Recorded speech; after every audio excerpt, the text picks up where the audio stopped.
The moment I stepped into that dining room, I already felt the temperature drop in the air, not from the weather outside Texas that night, but from the way my mother-in-law looked at my uniform like it was something borrowed from a costume rack. She didn't even wait for me to sit down before she smirked and said, loud enough for everyone at the table, that my rank was adorable for someone trying to play soldier. A few people laughed, not because it was funny, but because they always followed her lead. I didn't respond.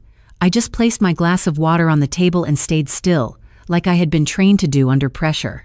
But inside, something tightened that had nothing to do with discipline and everything to do with restraint. If this story speaks to you in any way, take a second to like, subscribe, and drop a comment with your city or country and what time it is where you are right now, because I still remember every second of that night like it happened 5 minutes ago.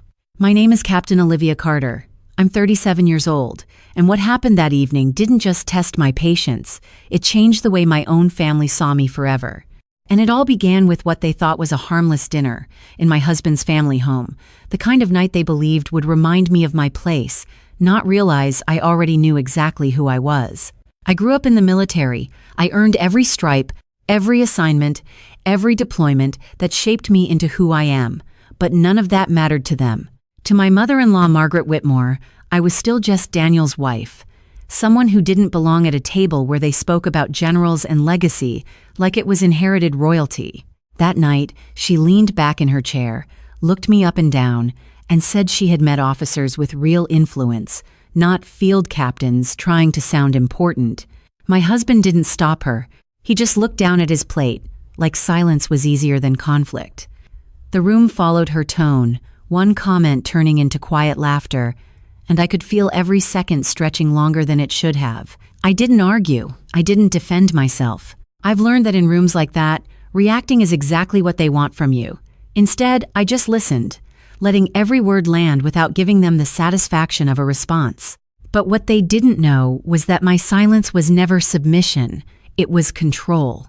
Because I had learned long before that the loudest moment in any room isn't when someone speaks, it's when something interrupts everything they thought they understood.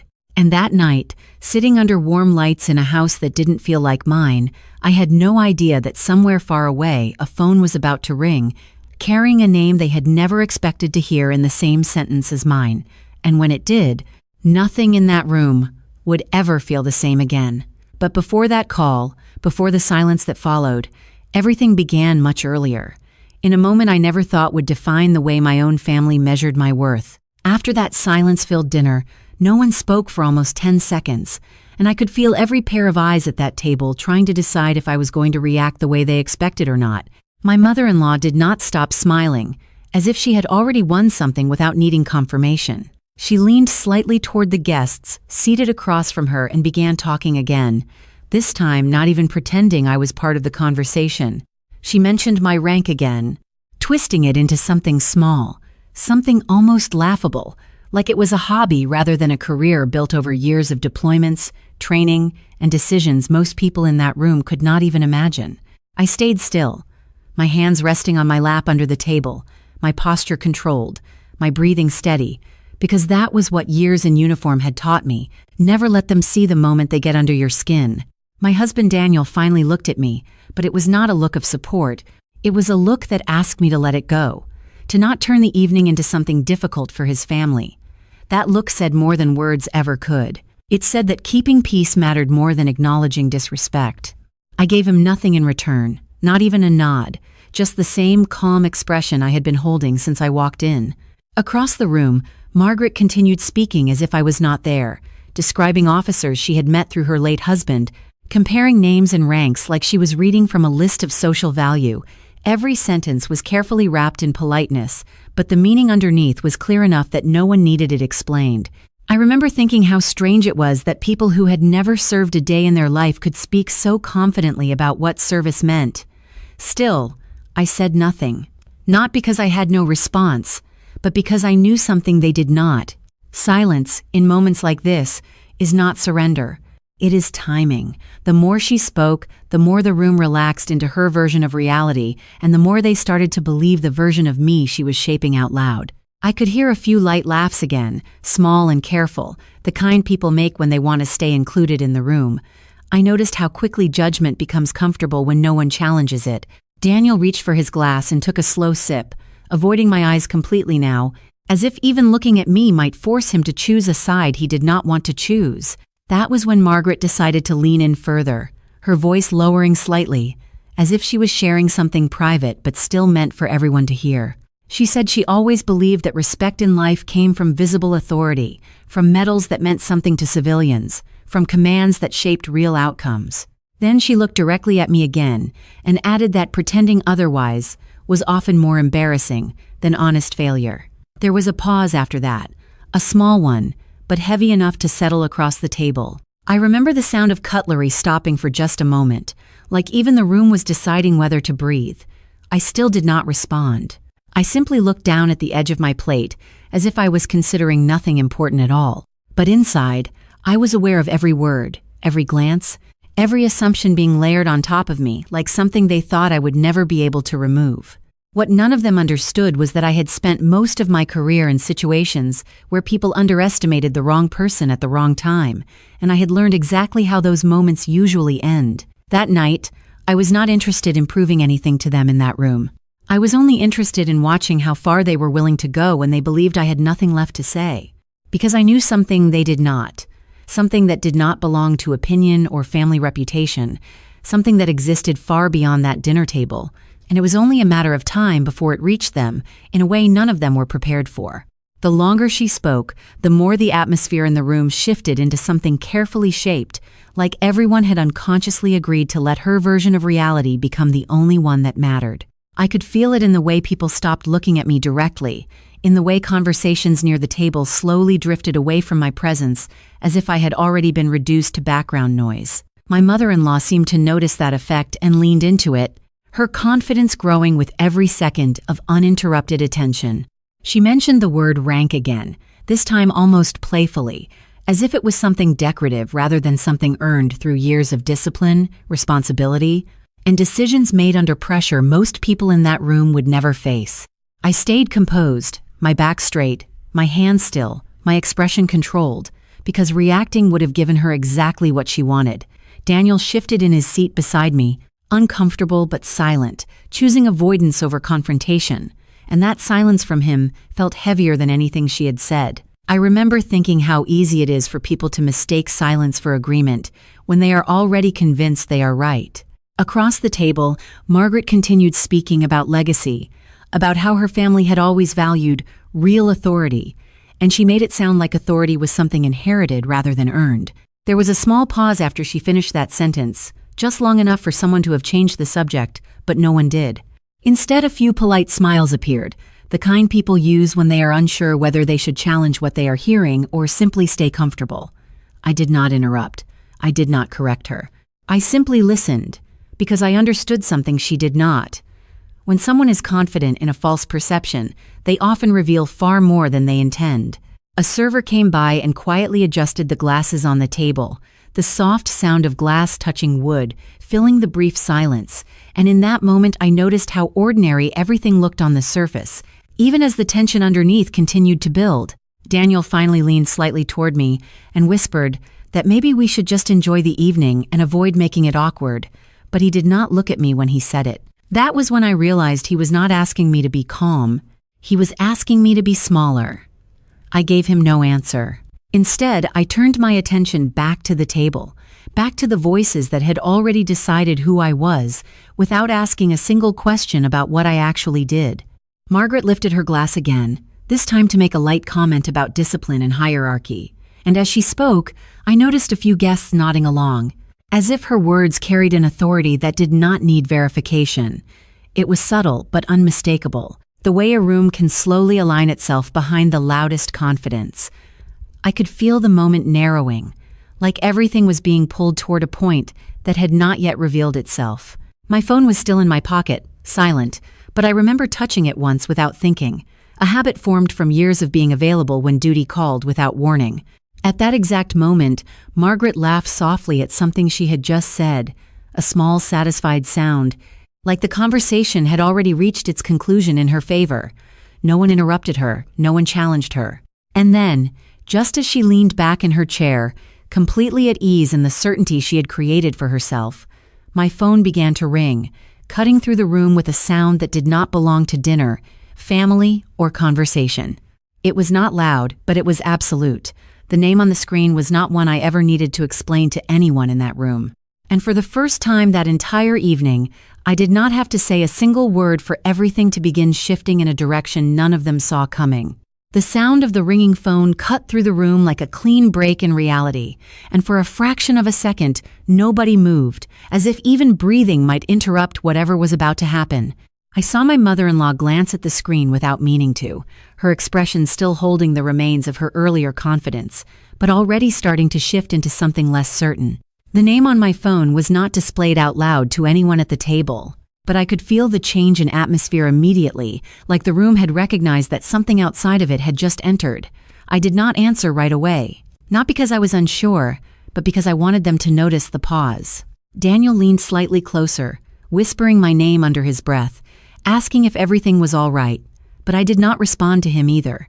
Instead, I calmly stood up from my chair, excused myself from the table without urgency, and stepped a few feet away so the call could be heard clearly. That small movement alone made more of an impact than anything I could have said. The room was still trying to decide whether to continue watching or pretend nothing was happening when I finally pressed answer. My voice was steady when I spoke, confirming my identity in a tone that carried no emotion, only clarity. On the other end, a professional voice responded immediately, addressing me by rank and full name, and the moment those words were spoken, I saw Margaret's expression change for the first time that evening. It was subtle at first, just a slight pause in her posture, a hesitation that did not belong to someone who had been confident only seconds earlier. The voice on the phone continued, calm and formal, stating that there was an urgent matter requiring immediate acknowledgement regarding my active assignment status. I did not react outwardly, but I could feel the weight of attention shifting behind me. I knew without turning that every person at the table was now listening more carefully than they had all night. Daniel's voice broke the silence behind me, asking who was calling, but I did not answer him. Instead, I listened as the voice on the phone repeated my designation, confirming details that were not meant for casual conversation, details that were precise enough to erase any room for interpretation.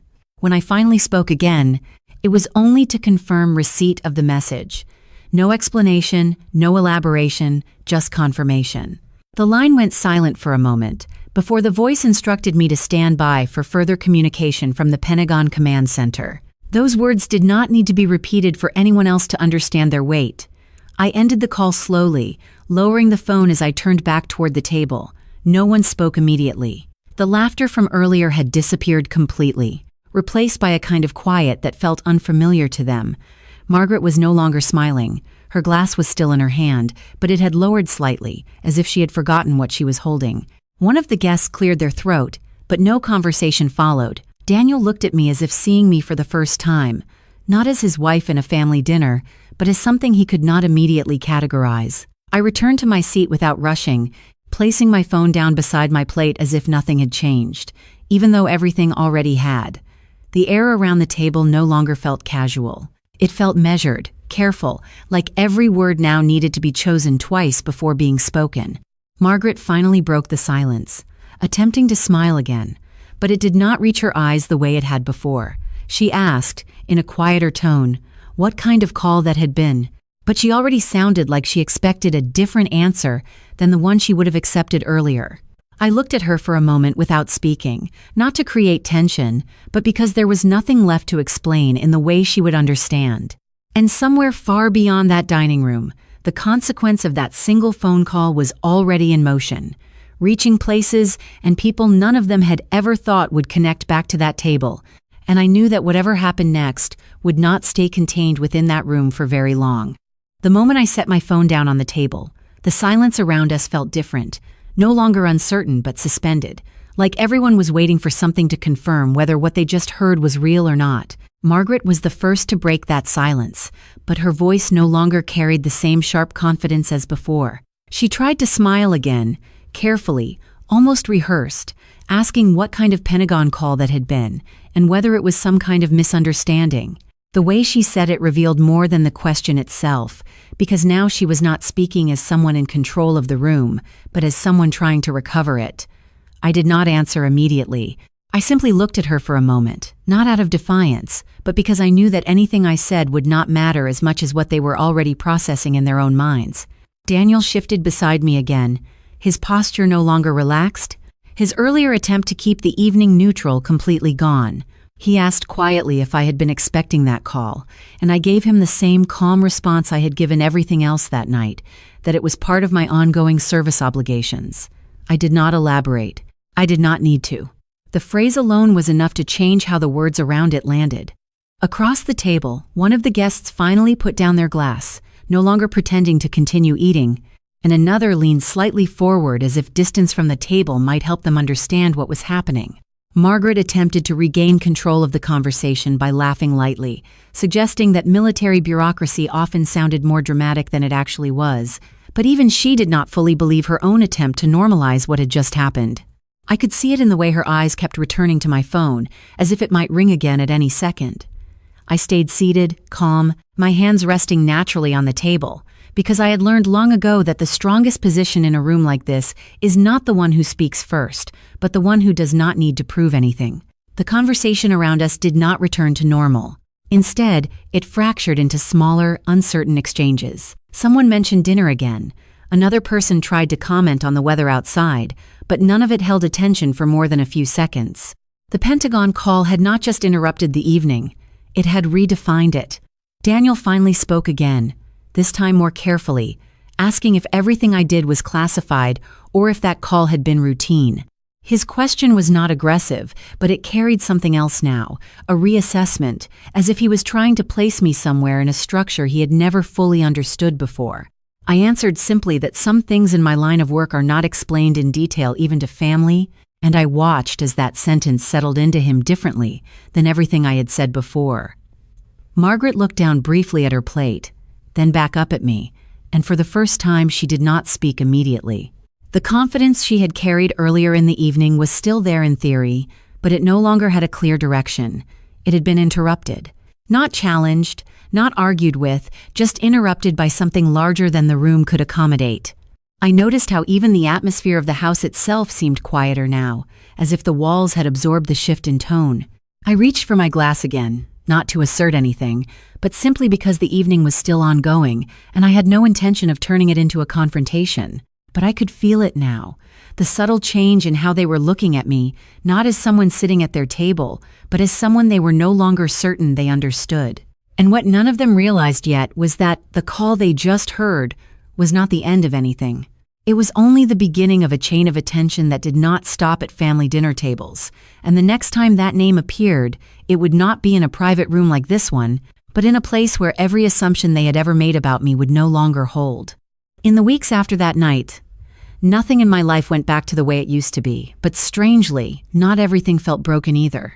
The house that once felt heavy with unspoken expectations now felt quieter, clearer, like the air had finally been allowed to move again. There were no more dinners where I had to measure my silence, no more conversations where my worth was negotiated at a table I did not choose. The calls continued, not in a way that demanded attention from the room I was in, but in a way that confirmed something much larger had always been true about the life I built outside of it. And slowly, I began to understand that what changed that night was not just what they heard, but what I stopped needing from them. For a long time, I thought being understood by family meant lowering yourself enough for them to feel comfortable with you, but I learned something different. Real respect does not require shrinking. It requires truth. There were moments afterward when I replayed everything quietly in my mind, not with anger, but with clarity. The jokes, the dismissive smiles, the assumptions wrapped in politeness, all of it revealed how easily people can confuse familiarity with authority. And I realized something that stayed with me even in silence, that no one defines your value more than the life you choose to stand firm in when others misunderstand it. If you are listening to this right now and you have ever been made to feel small in a room where you should have been respected, I want you to know something personal from me, not as a voice in a story, but as a person who has lived through that kind of quiet dismissal. You do not need to shout to prove your worth. You do not need to explain yourself to people committed to misunderstanding you. Sometimes the most powerful thing you can do is remain steady until truth speaks for itself in ways you never have to force. Protect your boundaries. Protect your peace. Protect your voice, even when you are the only one who hears it clearly in the beginning.